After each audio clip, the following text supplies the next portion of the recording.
BC reservation సాధన కోసం జాగృతి ఆధ్వర్యంలో 72 గంటల పాటు నిరాహార దీక్ష చేయబోతున్నట్లు తెలిపారు ఎమ్మెల్సీ కవిత. కేంద్రంలో అధికారంలో ఉన్న బీజేపీ బీసీ రిజర్వేషన్ల బిల్లును వెంటనే పాస్ చేయాలని ఆమె డిమాండ్ చేశారు. నల్గొండ జిల్లాలో బీఆర్ఎస్ ఓటమికి కారణమైన ఓ లీడర్ తన గురించి అనుచిత వ్యాఖ్యలు చేస్తున్నారంటూ పరోక్షంగా జగదీష్ రెడ్డిపై విమర్శనాస్త్రాలు సంధించారామె.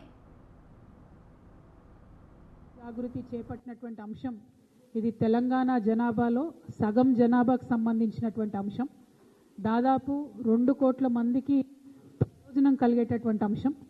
పైగా బీసీ అంటే ఒకటే కులం కాదు, అందులో 112 పైచిలకు నోటిఫైడ్ కులాలు మన తెలంగాణ సమాజంలోనే ఉన్నాయి. మరి ప్రతిరోజు 40 మందికి మాట్లాడే అవకాశం ఇచ్చినా కూడా 3 రోజులు కనీసంగా అన్ని కమ్యూనిటీసు తమ తమ బాధలను, తమకున్నటువంటి సమస్యలను, రిజర్వేషన్ రావడం వల్ల మాకేం లాభం జరుగుతుంది అనేటటువంటి అంశాలను కూడా చెప్పేటటువంటి ఆస్కారం ఉంటుంది. కాబట్టి 72 గంటల పాటు నిరంతరాయంగా ఈ కార్యక్రమాన్ని కొనసాగించాలనేటటువంటి ఒక మహత్తరమైన సంకల్పంతో ప్రభుత్వాన్ని మేము పర్మిషన్ అడగడం జరిగింది. బీజేపీ వాళ్ళు ధర్నా చేసుడేందే కామెడీ కాకపోతే దొంగనే దొంగ దొంగ అన్నట్టుంది. గవర్నరే బీజేపీ, ఆయన సంతకం పెట్టాలి. ఆయన పెట్టకుండా బీసీలకు రావాల్సిన హక్కులు ఆపుతున్నాడు. ప్రెసిడెంట్ గారు కూడా కేంద్ర కేబినెట్ చెప్తే ఆవిడ సంతకం పెట్టాలి.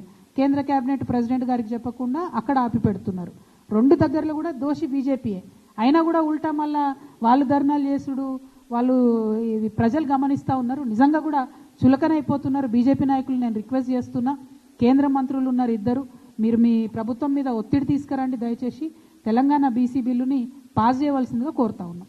ఒక లిల్లీపుట్ నాయకుడు నల్గొండలో బీఆర్ఎస్ పార్టీని నాశనం చేసిన ఒక లిల్లీపుట్ నాయకుడు ఆమెవరు ఈమెవరు అని మా గురించి మాట్లాడుతూ ఉన్నారంటే మరి ఆయనకు ప్రోత్సాహం ఇస్తున్నది ఎవరో కూడా ప్రజలు ఆలోచించుకోవాలి. ఇవాళ నల్గొండ జిల్లాలో 1 సీటు కూడా రాలే. ఆయన సీటు సావు తప్పి కన్నులొట్టవైన చందంగా చివరి నిమిషంలో అనుకోకుండా గెలిచినటువంటి సీటు. ఎన్నడూ ప్రజా ఉద్యమాలు చేయలే. కేసీఆర్ గారు లేకపోతే మరి నువ్వెవరు? అది కూడా ఆలోచించుకోవాలి కదా. కేసీఆర్ గారు లేకపోతే బీఆర్ఎస్ పార్టీలో ఉన్న ఏ నాయకుడైనా ఎవరు? ప్రజలకు మనందరినీ పరిచయం చేసింది కేసీఆర్ గారే కదా. మనలో మనం కన్ఫ్యూజన్ ఉన్నప్పుడు ఇష్టం వచ్చినట్టు మాట్లాడుకోవచ్చా? సీఎం రమేష్ గారు ఎందుకు మాట్లాడారో నాకు తెలియదు. సీఎం రమేష్ గారిని మాట్లాడించడానికే ఈ లేఖ లీక్ చేసిందేమో కూడా నాకు తెలియదు. ఇవన్నీ కంబైన్డ్ అయి ఉండొచ్చు. సీఎం రమేష్ గారు నాకు తెలిసినటువంటి వ్యక్తే, కానీ ఈ ఒక 5-6 ఏళ్లలో ఆయనతో పెద్ద నేను మాట్లాడింది కూడా లేదు. సో ఆయనంతటా ఆయన బయటకు వచ్చి చెప్పిండు అని అంటే దీనికి నా లెటర్ లీక్ అవ్వడానికి వెనుక కూడా ఏదో అవినాభావ సంబంధం ఉందని నేను భావించే పరిస్థితి వస్తుంది. నా దగ్గర ప్రత్యక్షంగా సమాచారం లేదు ఆ విషయంలో.